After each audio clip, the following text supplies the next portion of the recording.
Welcome to Navachaitanya competitions YouTube channel. మరి Navachaitanya competitions చాలా క్వాలిటీతో కూడినటువంటి ఎగ్జామ్ సిరీసెస్ని అయితే కండక్ట్ చేస్తుంది. దీంతో పాటుగా యూట్యూబ్లో చక్కని వీడియో క్లాసెస్ని క్విక్ రివిజన్ కోసం అందుబాటులోకి తీసుకొని రావడం జరిగింది. మరి అందులో భాగంగా ఈరోజు మనము సోషల్ 7వ తరగతి సోషల్లోని 9వ పాఠమైనటువంటి భారత రాజ్యాంగం అనేటువంటి లెసన్ని మనము ఇంపార్టెంట్ పాయింట్స్ మనం చూద్దాం. అయితే దీనికంటే ముందు ఎగ్జామ్ సిరీసెస్ గురించి మరింత సమాచారం మీరు తెలుసుకోవాలనుకుంటే కింద స్క్రోల్ అవుతున్నటువంటి నంబర్‌కు వాట్సాప్ ద్వారా గానీ, ఫోన్ కాల్ ద్వారా గానీ కనెక్ట్ అయ్యి మీరు మరింత సమాచారాన్ని మీరు అక్కడ తెలుసుకోవచ్చు. ఓకే. మరి మనం లేట్ చేయకుండా టాపిక్‌లోకెళ్ళిపోదాం. భారత రాజ్యాంగం అంటున్నాం. అంటే మరి ఒక దేశాన్ని పరిపాలించాలంటే కొన్ని నియమాలు, నిబంధనలనేవి చాలా ఇంపార్టెంట్ కదా!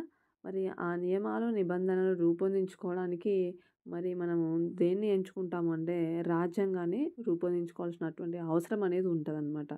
మరి ఈ రాజ్యాంగం అనేది ఉన్నప్పుడే మనకేమైతది ఒక దేశ పరిపాలన అనేది సవ్యంగా సాగుతది. ఎందుకంటే రూల్స్, రెగ్యులేషన్స్ లేకపోతే అది దేశమైనా లేదంటే ఏదైనా ఇన్‌స్టిట్యూట్ అయినా గూడా ఏమవుతది సరిగ్గా పరిపాలించబడదు. ఫర్ సపోజ్ మన స్కూలే ఉంది. స్కూల్‌కి మార్నింగ్ 9:30 లోపు రావాలి. ఈవినింగ్ 4:30 కల్లా ఇంటికెళ్ళిపోవాలి. మధ్యాహ్నం లంచ్ బ్రేకు. తర్వాత మధ్య మధ్యలో మనకు 2 బ్రేక్స్ ఒస్తాయి. తర్వాత ఈ క్లాస్‌లో ఈ సార్ బోవాలి. ఈ క్లాస్‌లో ఈ సార్ బోవాలని ఒక టైమ్ టేబుల్ ఉంటది. ఇన్‌కేస్ ఒకవేళ టైమ్ టేబుల్ లేదనుకుందాం. మీ ఇష్టం ఎప్పుడైనా రాండి, ఎప్పుడైనా పోండి అనుకుందాం. అట్లాంటి స్కూల్ ఎలా ఉంటది? అంటే ఉపాధ్యాయుల పట్ల రెస్పెక్ట్ ఉండదు. వాళ్ళ ఇష్టానుసారంగా రావడం, పోవడం ఇట్లాంటివుంటాయి కదా! అంటే అసలు ఒక స్కూల్‌కి ఉండాల్సినటువంటి లక్షణాలే ఉండవు.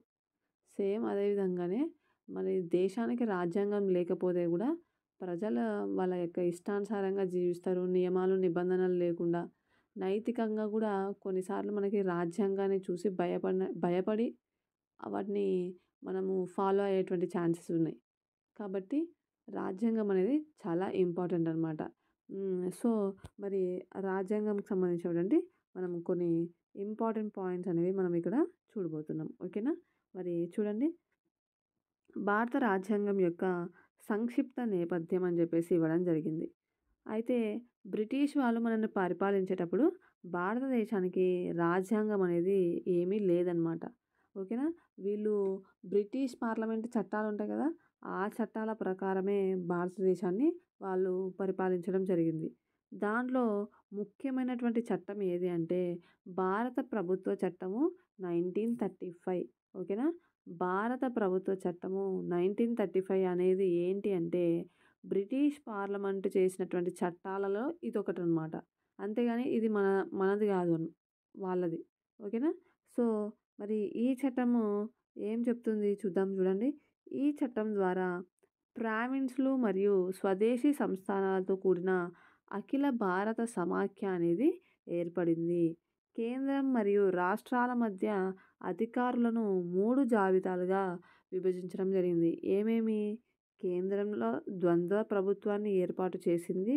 అదేవిధంగా రాష్ట్రాలకొచ్చేసి స్వయం ప్రతిపత్తిని కల్పించడం జరిగింది. ఇవన్నీ ఏంటి అంటే భారత ప్రభుత్వ చట్టం 1935 కిందికొస్తాయన్నమాట.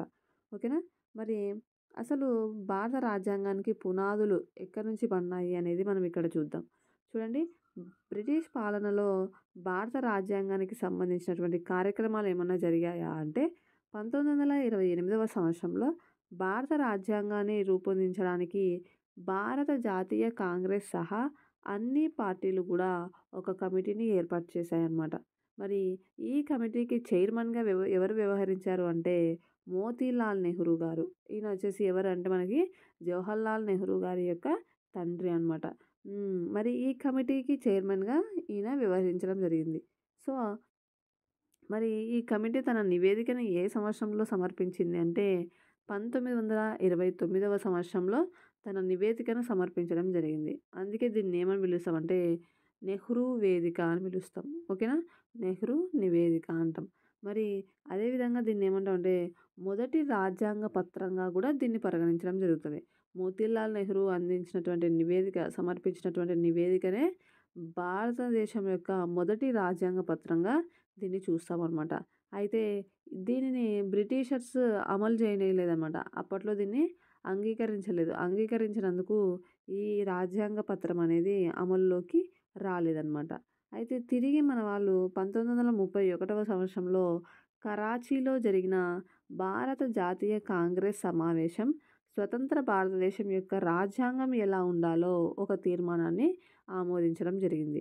నెహ్రూ నివేదిక మరియు కరాచీ తీర్మానం రెండు సార్వత్రిక వయోజన ఓటు హక్కు, స్వేచ్ఛ మరియు సమానత్వపు హక్కుకు కట్టుబడి ఉంది. ఈ మూడు చాలా ఇంపార్టెంట్. సార్వత్రిక వయోజన ఓటు హక్కు, అదేవిధంగా స్వేచ్ఛ మరియు సమానత్వం. ఈ మూడిటిని వీళ్ళు ఏమంటారు ప్రెస్ చేసి చెప్పడం జరిగిందనమాట. వీటికి అధిక ప్రాధాన్యత ఇవ్వడం జరిగింది. ఓకేనా. మరి రాజ్యాంగం అంటున్నాం. దేశం యొక్క స్వభావం, ప్రభుత్వ రూపం, పౌరుల హక్కులు మరియు విధులను తెలియజేసే నియమ నిబంధనలతో కూడిన ప్రాథమిక చట్టమే రాజ్యాంగం అని అంటున్నాం. ఓకేనా. మరి భారత రాజ్యాంగం ఇది ఎలా ఉంది అనేది చూద్దాం. ఇది లిఖిత లేదా అలిఖిత రూపంలో ఉంటుంది. మన భారత రాజ్యాంగం అయితే లిఖిత రూపంలో ఉంది. కానీ బ్రిటిష్ రాజ్యాంగం అనేది అలిఖిత రూపంలో ఉంటుంది. బ్రిటిష్ రాజ్యాంగం అనేది రాయబడలేదన్నమాట, అలిఖిత రూపం. ఓకేనా. మరి భారతదేశం యొక్క రాజ్యాంగ సభ గురించి మనం చూద్దాం. మరి రాజ్యాంగాన్ని రూపొందించుకోవడానికి ఎన్నుకోబడిన ప్రతినిధుల చేత ఏర్పడిన సభనే రాజ్యాంగ సభ. మరి మొదటిసారిగా 1934లో భారత జాతీయ కాంగ్రెస్ ఒక రాజ్యాంగ సభ కోసం డిమాండ్ చేయడం జరిగింది. అయితే 1946 క్యాబినెట్ మిషన్ ప్లాన్ ప్రకారం రాజ్యాంగ సభకు జూలై 1946లో ఎన్నికలు జరగడం జరిగిందనమాట. ఓకేనా. మరి మీకు తెలుసా అని చెప్పేసి మనకు ఒక ఇక్కడ చిన్న పాయింట్ ఇవ్వడం జరిగింది. చూడండి. భారతదేశం యొక్క ఐక్యతను కాపాడడం మరియు దానికి స్వాతంత్రం ప్రసాదించే లక్ష్యంతో బ్రిటిష్ ప్రభుత్వం నుండి భారత నాయకత్వానికి అధికారులను బదిలీ చేయడం గురించి చర్చించడానికి ఉద్దేశించిన క్యాబినెట్ మిషన్ 1946లో భారతదేశానికి వచ్చింది. అదేవిధంగా రాజ్యాంగ అసెంబ్లీని ఏర్పాటు చేయాలని సిఫారసు కూడా చేయడం జరిగింది. ఈ క్యాబినెట్ మిషన్లో lord Pethick Lawrence, sir Stafford Cripps మరియు ఏవి అలెగ్జాండర్ ఇందులో సభ్యులు. కాబట్టి క్యాబినెట్ మిషన్లో ఉన్నటువంటి బ్రిటిషర్స్ ఎవరెవరు అంటే మనకి lord Pethick Lawrence, sir Stafford Cripps, అదేవిధంగా ఏవి అలెగ్జాండర్. ఓకేనా. మనకి అడిగే ఛాన్సెస్ ఉన్నాయి కాబట్టి కొంచెం ఫోకస్ చేయండి. నెక్స్ట్ చూడండి. మరి రాజ్యాంగ సభ సభ్యులను ప్రొవిన్షియల్ అసెంబ్లీల సభ్యులు పరోక్షంగా ఎన్నుకున్నారు. ఓకేనా. కాబట్టి రాజ్యాంగ సభకు జరిగినటువంటి ఎన్నికలు ఏ ఎన్నికలు? పరోక్ష ఎన్నికలు. ఓకేనా. ప్రత్యక్ష ఎన్నికలు కాదు. కాబట్టి జాగ్రత్తగా అబ్జర్వ్ చేయండి. క్యాబినెట్ మిషన్ ప్రణాళిక ప్రతి బ్రిటిష్ పాలిత రాష్ట్రం నుండి మరియు స్వదేశీ సంస్థానం నుండి సీట్లను కేటాయించడం జరిగింది. దీని ప్రకారం బ్రిటిష్ పాలనలో ఉన్న రాష్ట్రాలు లేదా ప్రాంతాల నుండి 292 మంది సభ్యులను ఎన్నుకోవడం జరిగింది. అదేవిధంగా మరి స్వదేశీ సంస్థానాల నుంచి ఎంతమంది?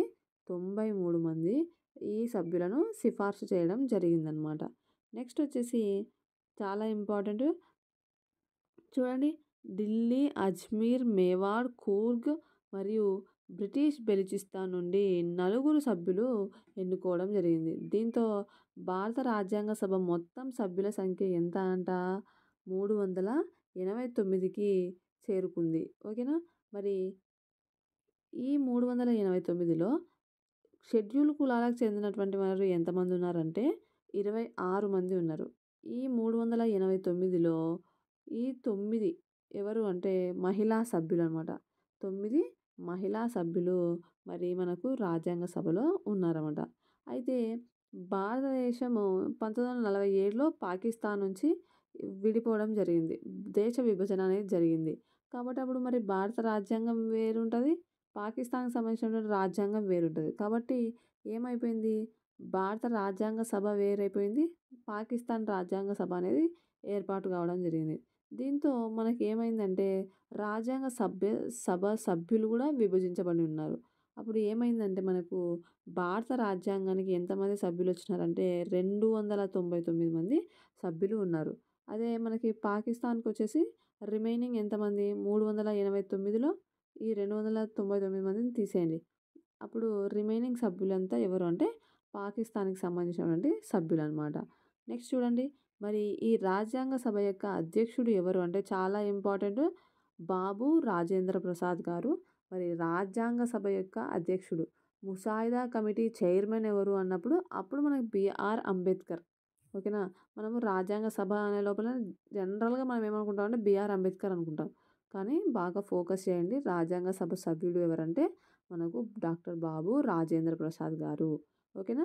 అదే మరి పాకిస్తాన్ రాజ్యసభ అధ్యక్షుడు ఎవరు అంటే మహమ్మద్ అలీ జిన్నా. ఓకేనా? మహమ్మద్ అలీ జిన్నా వచ్చేసి ఎవరు అంటే పాకిస్తాన్ యొక్క రాజ్యాంగ సభ అధ్యక్షుడు. ఓకే. నెక్స్ట్ చూడండి భారత రాజ్యాంగ సభ అధ్యక్షుడిగా పనిచేసినటువంటి డాక్టర్ బాబు రాజేంద్ర ప్రసాద్ గారి గురించి కొన్ని చూద్దాం. ఇక చూడండి మరి అధ్యక్షుడిగా పనిచేయడం జరిగింది. ఆ తర్వాత 1950 జనవరి 24వ తేదీన రాజ్యాంగ సభ చివరి సమావేశంలో స్వతంత్ర భారతదేశం మొట్టమొదటి రాష్ట్రపతిగా ఎన్నుకోవడం జరిగింది. ఓకేనా? మరి రాజ్యాంగ సభ అధ్యక్షుడే తర్వాత మన భారతదేశ రాష్ట్రపతి మొట్టమొదటి రాష్ట్రపతిగా ఎన్నికవ్వడం జరిగింది. మరి రెండోసారి రాష్ట్రపతిగా ఎన్నికైనటువంటి ఏకైక వ్యక్తి ఎవరు అంటే కూడా మనకి డాక్టర్ బాబు రాజేంద్ర ప్రసాద్ గారు. మరి భారత రాజ్యాంగ సభ చివరి సమావేశం ఎప్పుడు జరిగింది అంటే 1950 జనవరి 24 అని చెప్పేసి మనము గుర్తుపెట్టుకోవాలి. నెక్స్ట్ వచ్చేసి ముసాయిదా కమిటీ అంటున్నాం. మరి ముసాయిదా కమిటీ 1947 ఆగస్టు 29న డాక్టర్ బిఆర్ అంబేద్కర్ అధ్యక్షతన 7 సభ్యులతో కూడిన ముసాయిదా కమిటీని ఏర్పాటు చేయడం జరిగింది. అయితే ఈళ్ళు ఏం చేసినారు రాజ్యాంగాన్ని రచించి ఆ ముసాయిదాను 1948లో రాజ్యాంగ సభకు సమర్పించడం జరిగింది. ఓకేనా? అప్పుడు వీళ్ళు సమర్పించినప్పుడు మరి ఎన్ని ప్రకరణలు ఉన్నాయి అంటే 315 ప్రకరణలు, 8 షెడ్యూల్‌లు అనేవి ఉన్నాయి. అయితే ఏం చేసినారు ఏ నివేదిక అయినా గానీ లేదంటే ఏ కమిటీనైనా గానీ ఏం చేస్తారంటే మనము జనరల్‌గా ఇవి ఎక్కడ చదువుతాం అంటే పీఐఈలో చదువుతాం. ఏదైనా ఒక కమిటీ గానీ, ఏదైనా ఒక చార్టర్ గానీ వచ్చిన తర్వాత దాన్ని ఏం చేస్తారంటే ప్రజల ముందు పెడతారనమాట. ఆ నివేదికను ప్రజల ముందు పెడతారు. ప్రజల ముందు పెట్టినప్పుడు ఏమవుతదంటే వాళ్ళ భిన్న అభిప్రాయాలనేవి వ్యక్తమవుతాయి. వాళ్ళ యొక్క అభిప్రాయాలన్నిటిని కూడా సేకరిస్తారనమాట. సేకరించి ఇంకా ఏమైనా మార్పులు చేయాలనా? లేదంటే ఇంకా ఏమన్నా యాడ్ చేయాలనా? ఇంకా ఏమన్నా తొలగించాలనా వీటిలో నుంచి? అని చెప్పేసి ఏం చేస్తారంటే మళ్ళీ దాన్ని రివైండ్ చేస్తారనమాట. రివైండ్ చేసినప్పుడు అవసరం లేని వాటిని తొలగించడము, అవసరం ఉన్నటువంటి వాటిని యాడ్ చేయడము, ఎక్కడైనా మార్పులు చేయాల్సిన చోట మార్పులు చేయడం. ఇట్లాంటివి జరుగుతాయి. కాబట్టి సేమ్ అదే విధంగానే రాజ్యాంగాన్ని ముసాయిదా రాజ్యాంగాన్ని ఏం చేసినారంట 8 నెలల పాటు ప్రజల ముందు ఉంచినారు. మరి ఈ 8 నెలల పాటు ప్రజల ముందు ఉంచినప్పుడు ఎన్నో చర్చలు జరిగింటాయి గదా! మరి చాలా విషయాలు మళ్ళీ ఇట్లా ఉంటే బావుంటది, ఇట్లా ఉంటే బావుంటదని చాలా అభిప్రాయాలను సేకరించిన తర్వాత ఏం చేసినారు మళ్ళీ చాలా సవరణలనేవి మన రాజ్యాంగానికి చేయడం జరిగింది. మరి అనేక సవరణల తర్వాత ఏమవుతుందంటే 395 ప్రకరణలు, 22 భాగాలు మరియు 8 షెడ్యూళ్ళతో కూడినటువంటి రాజ్యాంగం అనేది ఏర్పడడం జరుగుతది. మరి ఈ రాజ్యాంగాన్ని రాజ్యాంగ సభ చేత 1949 నవంబర్ 26న ఆమోదించబడి 1950 జనవరి 26న అమల్లోకి రావడం జరిగింది. చాలా ఇంపార్టెంట్.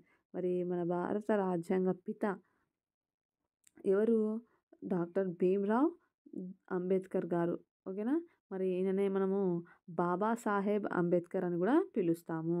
ఈయన ఒక న్యాయ శాస్త్రవేత్త, సామాజిక సంస్కర్త మరియు రాజకీయవేత్త. మరి భీమ్‌రావ్ అంబేద్కర్ భీమాబాయి మరియు రామ్‌జీ దంపతులకు ఏప్రిల్ 14న 1891లో సెంట్రల్ ప్రావిన్సెస్‌లోని మౌ ఆర్మీ కంటోన్మెంట్‌లో జన్మించడం జరిగింది కదా! నెక్స్ట్ చూడండి అంబేద్కర్ తండ్రి బ్రిటిష్ వారి భారత సైన్యంలో సుబేదార్‌గా పనిచేసి 1894లో పదవీ విరమణ చేసిన తర్వాత కుటుంబంతో సెంట్రల్ ప్రావిన్స్‌లోని సతారాకు వెళ్ళిపోయినాడనమాట. తన బాల్యంలో అంబేద్కర్ అనేక సవాళ్లను ఎదుర్కొన్నాడు. అవి తదుపరి జీవితంలో ఆయన రచనలను, సిద్ధాంతాలను ప్రభావితం చేశాయి. మరి ఆయననే మనం భారత రాజ్యాంగ పితగా పరిగణించడం జరుగుతుంది. ఓకేనా? నెక్స్ట్ చూద్దాం. స్వతంత్ర భారతదేశం కోసం ముసాయిదా రాజ్యాంగాన్ని సిద్ధం చేసే బాధ్యత ఆయనపై ఉన్నింది. మరి 1947 లోపు 7లో భారతదేశపు న్యాయ శాఖ మంత్రిగా నియమించబడ్డాడు. ఓకేనా? మన భారత రాజ్యాంగాన్ని నిర్మించడమే కాకుండా న్యాయ శాఖ మంత్రి, భారతదేశపు మొట్టమొదటి న్యాయ శాఖ మంత్రి ఎవరు అంటే కూడా మనకి డాక్టర్ డాక్టర్ బిఆర్ అంబేద్కర్ గారు. ఓకేనా? నెక్స్ట్ చూడండి. అంబేద్కర్ తన జీవితంలో ఎక్కువ భాగం ప్రధాన రాజకీయ స్రవంతి వెలుపల పనిచేయడం జరిగింది. ముఖ్యంగా పేదలు మరియు అణగారిన వర్గాల సంక్షేమం కోసం ఈయన పనిచేయడం జరిగింది. చూడండి. మన రాజ్యాంగాన్ని 1949 నవంబర్ 26న రాజ్యాంగ సభ ఆమోదించింది. 1950 జనవరి 26న అమల్లోకి తీసుకొని రావడం జరిగింది. మరి ఎప్పుడైతే రాజ్యాంగం అమలులోకి రావడం జరిగిందో దాన్నే మనం ఎలా జరుపుకుంటున్నాము? గణతంత్ర దినోత్సవంగా జరుపుకుంటున్నాం. ఈ విషయం చాలామందికి అసలు తెలీదు. అసలు మనం రిపబ్లిక్ డే ఎందుకు చేసుకుంటున్నాం అనే క్వెషన్ చేస్తే చాలామంది ఆన్సర్ చేయలేకపోతున్నారనమాట. ఏంటి మనం రిపబ్లిక్ డే చేసుకోవడానికి రీజన్ ఏంది అంటే, మన రాజ్యాంగం అనేది అమల్లోకి వచ్చినటువంటి తేదీనే మనము గణతంత్ర దినోత్సవంగా మనము జరుపుకుంటున్నాము. ఓకేనా? మనం చాలా చోట్ల చూస్తుంటాం, యూట్యూబ్‌లో వస్తుంటది. కొంతమంది అడుగుతుంటారు రోడ్ల మీద. మనం ఎందుకు జరుపుకుంటున్నాము గణతంత్ర దినోత్సవం అంటే చాలామంది చెప్పలేకపోతున్నారనమాట. సో, మనం ఒక సోషల్ చదివేటువంటి అభ్యర్థులుగా డెఫినెట్‌లీ మనకి ఈ పాయింట్స్ అనేవి మన నైతికతను మనం ప్రదర్శించుకోవడానికి ఇవి చాలా ఇంపార్టెంట్ విషయాలన్నమాట. ఓకేనా? సో, రాజ్యాంగ దినోత్సవం అంటున్నాం. మరి రాజ్యాంగ దినోత్సవం గురించి కూడా చూద్దాము. రాజ్యాంగ దినోత్సవం. భారత రాజ్యాంగాన్ని 1949 నవంబర్ 26న రాజ్యాంగ సభ ఆమోదించింది. దానికి గుర్తుగానే భారతదేశంలో రాజ్యాంగ దినోత్సవంను ప్రతి సంవత్సరము నవంబర్ 26న జరుపుకుంటాం. రాజ్యాంగ సభ మన రాజ్యాంగాన్ని తయారు చేయడానికి ఎన్ని సంవత్సరాలు టైం పట్టిందంట? 2 సంవత్సరాల 11 నెలల 18 రోజులు పట్టడం జరిగింది. మరి రాజ్యాంగ పీఠిక. ఓకేనా? రాజ్యాంగ పీఠిక చూద్దాం. మన పుస్తక ప్రారంభంలో పీఠిక లేదా ముందు మాట అని చెప్పేసి ఉంటది. మన టెక్స్ట్ బుక్స్‌లో గానీ, ఏ బుక్ తీసుకున్నా గూడా కదా! మళ్ళీ అలాంటిదే మన భారతదేశ రాజ్యాంగానికి కూడా ఒక పీఠిక అనేది ఉందనమాట. ఓకేనా? మరి రాజ్యాంగం కూడా ఒక ఉపోద్ఘాతాన్ని కలిగి ఉంటుంది. దీన్నే రాజ్యాంగ పీఠిక అంటాము. అంటే ఏముంటుంది ఈ రాజ్యాంగ పీఠికలో అంటే, మన దేశం కలిగి ఉండాల్సినటువంటి లక్ష్యాలు, విలువలు, ఆదర్శాలను నిర్దేశిస్తుంది. ఇది రాజ్యాంగం యొక్క మౌలిక స్వరూపం అని చెప్తున్నాం. నెక్స్ట్ చూడండి. మీకు తెలుసా అని ఒక చిన్న పాయింట్ ఇవ్వడం జరిగింది.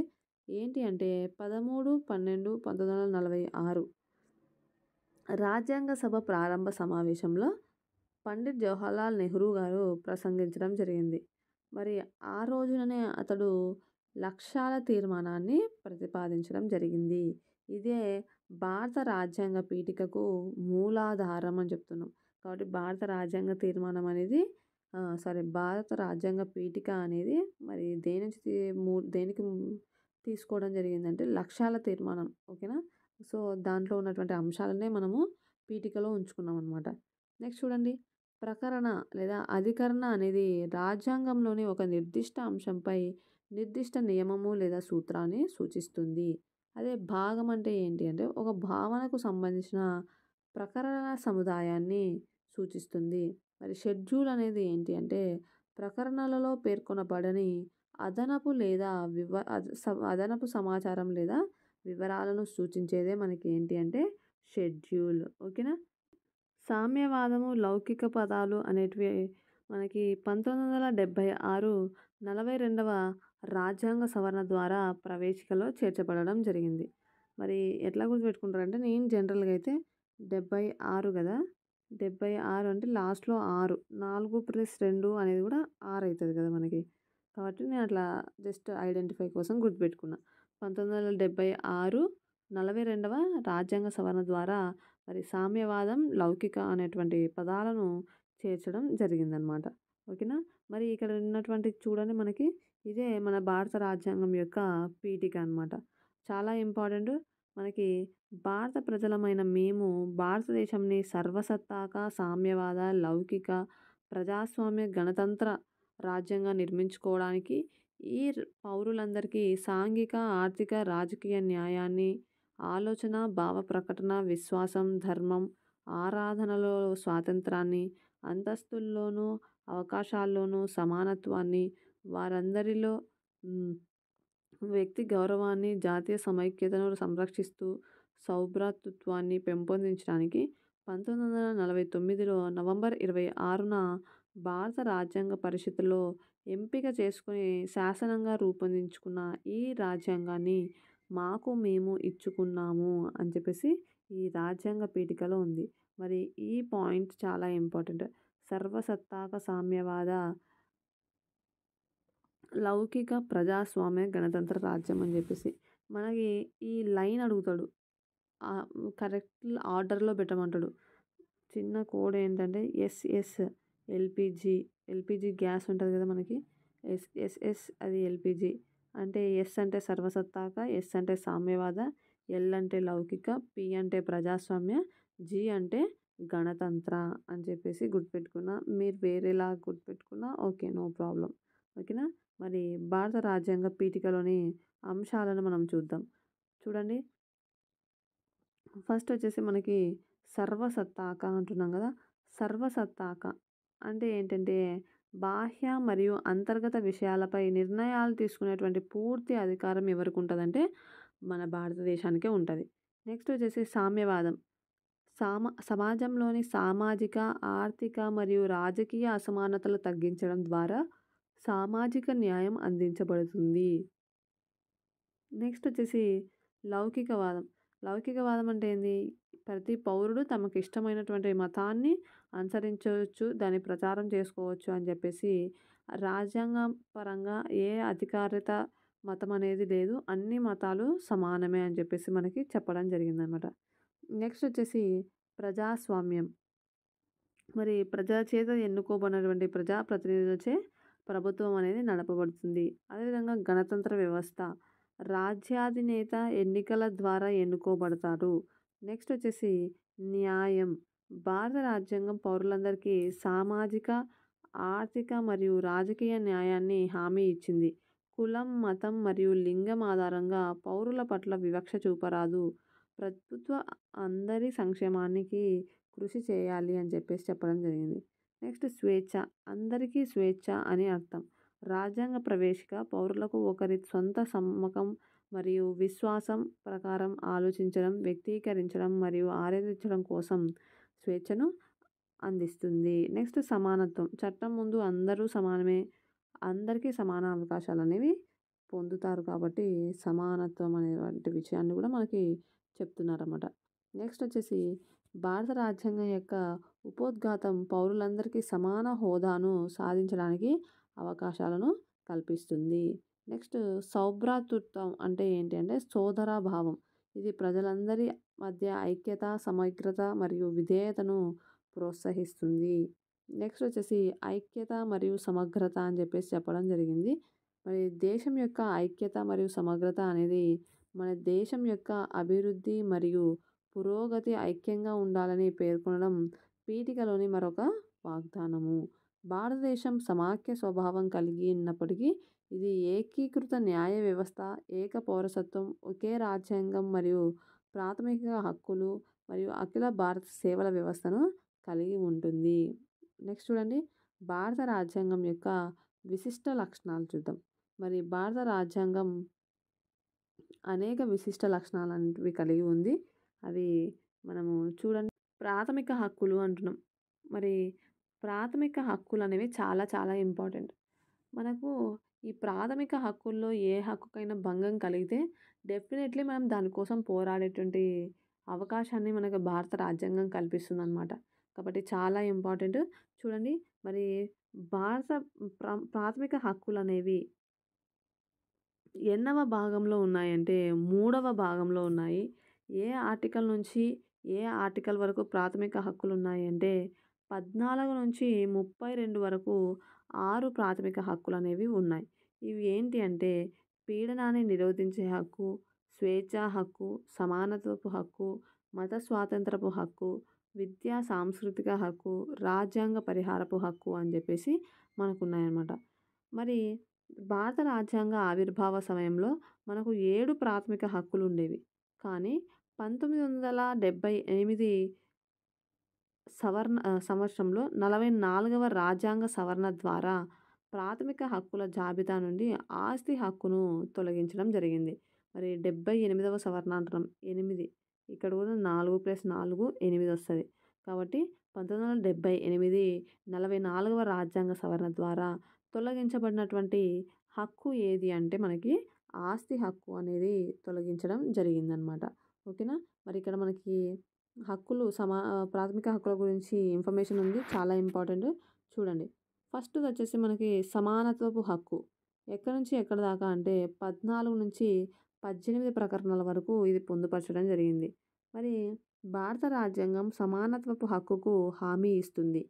ఈ చట్టం యొక్క సమాన రక్షణ, సామాజిక సమానత్వము, ఉపాధి మరియు విద్యలో సమాన అవకాశాలు, అంటనా అంటరానితనాన్ని రద్దు చేయడం, అదేవిధంగా బిరుదులను రద్దు చేయడం అనేటువంటి అంశాలను కలిగి ఉంటుంది. ఓకేనా?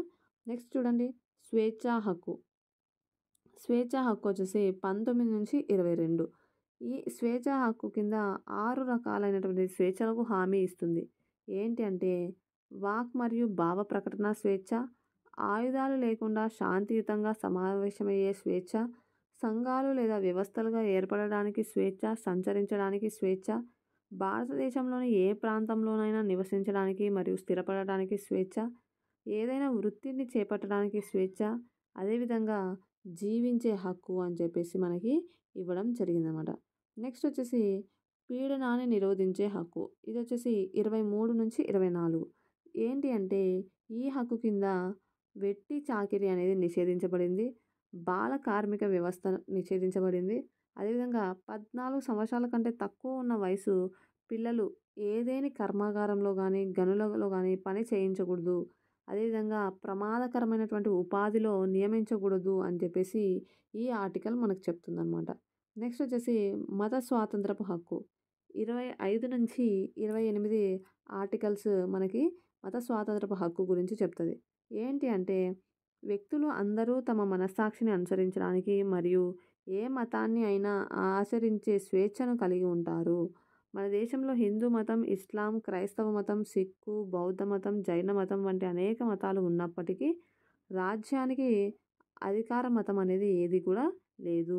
మత విషయాల్లో ప్రభుత్వం అనేది చాలా తటస్థంగా ఉంటది. కాబట్టి మన దేశాన్ని లౌకిక రాజ్యంగా పరిగణించడం జరుగుతుందనమాట.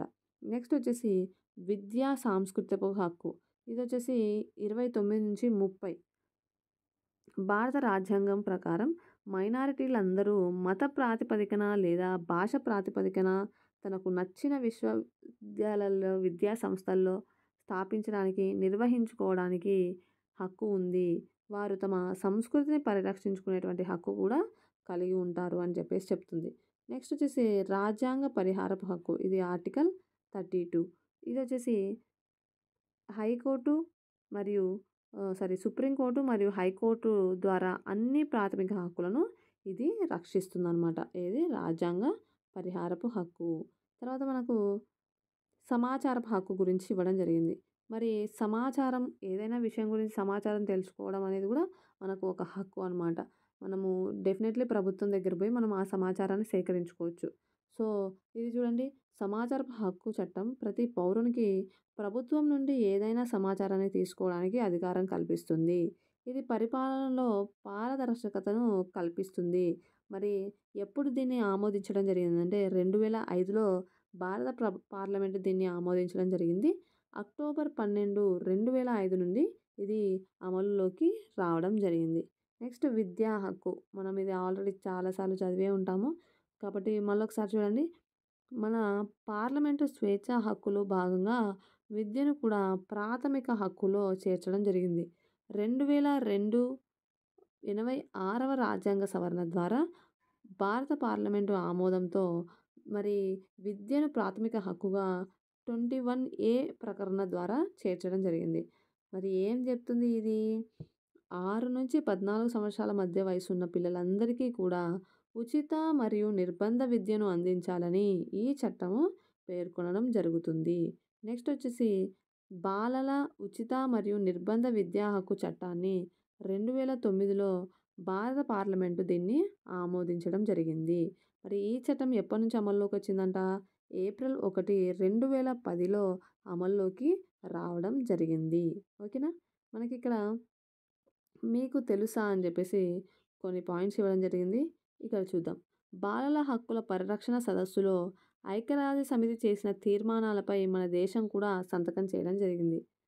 ఆ విధంగా మన దేశం కూడా బాలల హక్కుల పరిరక్షణకు కట్టుబడి ఉంటుంది. మరి ప్రధానమైనటువంటి బాలల హక్కులు ఏంటంటే జీవించే హక్కు, రక్షణ పొందే హక్కు, అభివృద్ధి హక్కు, భాగస్వామ్య హక్కు. నెక్స్ట్ వచ్చేసి మనకు ప్రాథమిక విధులు అనేవి ఉన్నాయి. ప్రాథమిక హక్కులు అనేవి ఎంత ఇంపార్టెంటో ప్రాథమిక విధులు అనేవి కూడా అంతే ఇంపార్టెంట్. అయితే ప్రాథమిక హక్కులకు ఏదైనా భంగం కలిగినప్పుడు దానికి చట్టపరమైనటువంటి యాక్షన్ తీసుకునేటువంటి ఛాన్సెస్ ఉన్నాయి. బట్ ప్రాథమిక విధులకు ఏదైనా భంగం కలిగితే దానికి చట్టపరమైనటువంటి యాక్షన్ తీసుకోరనమాట. బట్ ఈ ప్రాథమిక విధులను కూడా మనం డెఫినెట్లీ పాటించాలి. ఓకేనా? మరి వీటి గురించి చూద్దాం. దేశభక్తి స్ఫూర్తిని పెంపొందించడానికి మరియు భారతదేశ ఐక్యతను నిలబెట్టడానికి పౌరులందరి నైతిక బాధ్యతలుగా ఇవి నిర్వచించబడ్డాయి. మరి ఇవి 1976 42వ రాజ్యాంగ సవరణ ద్వారా మన భారత రాజ్యాంగంలో ఆర్టికల్ 51A భాగం 4Aలో పొందుపరచడం జరిగింది. మరి ప్రాథమిక విధులను ఎక్కడి నుంచి స్వీకరించారు అంటే రష్యా రాజ్యాంగం నుంచి వీటిని స్వీకరించడం జరిగింది.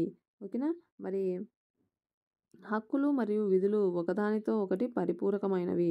హక్కులు ఉన్న చోటే విధులుంటాయి. విధులు లేకుండా హక్కుల గురించి మనము ఆలోచించలేము. మరి మహాత్మా గాంధీ గారు చెప్పినటువంటి ఒక నిర్వచనం ఇక్కడ ఇవ్వడం జరిగింది. విధి నిర్వహణ వలనే అసలైన హక్కులు సంక్రమిస్తాయి అని చెప్పినటువంటి వ్యక్తి ఎవరంటే మనకి మహాత్మా గాంధీ గారు చెప్పడం జరిగింది.